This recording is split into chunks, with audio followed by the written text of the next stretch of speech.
spoštovane kolegice, kolegi, prijatelji.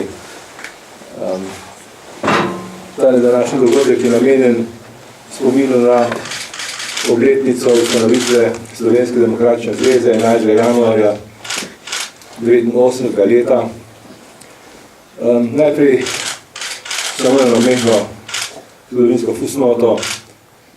Slovenska demokratična zveza je bila ustanovljena, preden je padel Berlinski zid.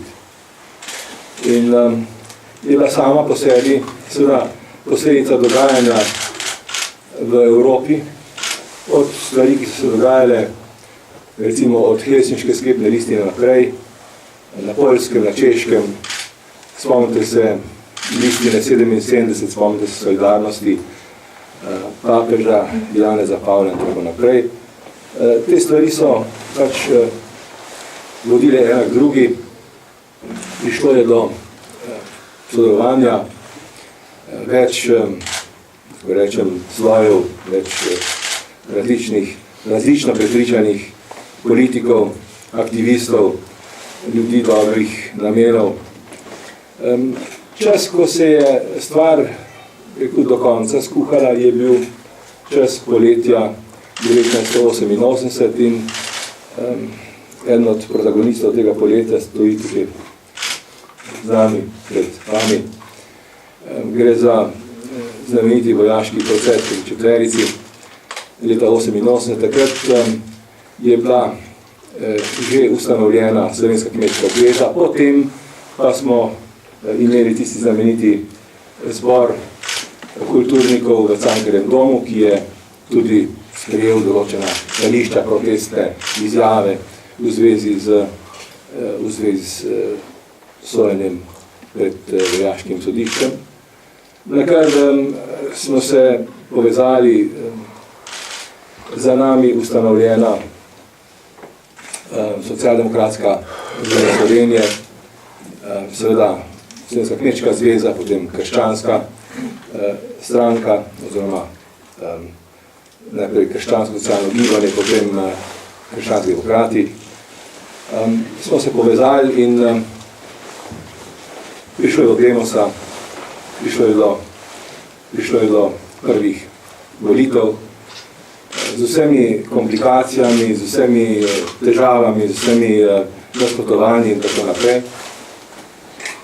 In kot veste, je potem, ko je bila postavljena prva vlada, prva demokratična vlada v Sloveniji, je malo zatem prišlo do plebiscita, potem do razglasitve neodvisnosti, do mednarodnega priznanja in tako naprej. Plebiscit je bil prvo plebiscit o ustanovitvi prve republike.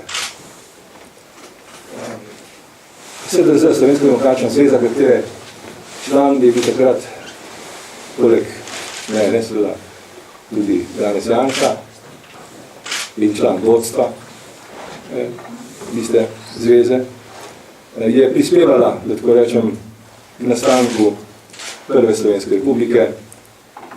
Prva Slovenska republika je, da tako rečem, nastala istočasno, brez zamud, z drugimi demokratičnimi državami v Evropi.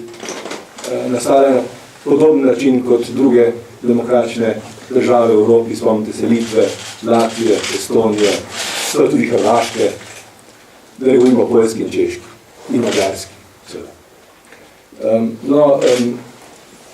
Takrat je Slovenija ujela korak z drugimi evropskimi gibanji in navsezadnje, ko smo videli z delovanjem nove demokratične vlade, je korak z razvitejšim delom Evrope.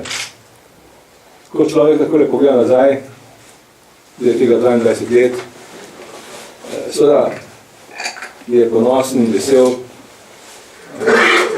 največ smo vsi skupaj veseli, da smo preživeli ta čas.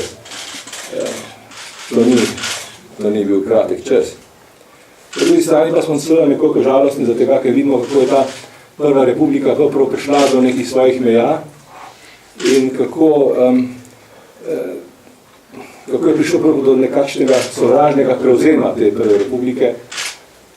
Ne smemo pozabiti, da prve republike brez Demosa, brez SDZ-ja, brez ljudi, ki so v tistih časih precej tvegali, ne bi bilo neodvisne Slovenije.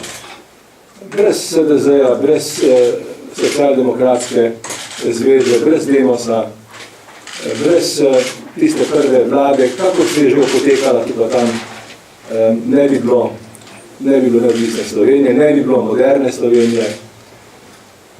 In to, da se je danes, da tako rečem, ta podoba moderne in uspešne Slovenije nekoliko osula, seveda tisti, ki smo k temu prispevali v začetku,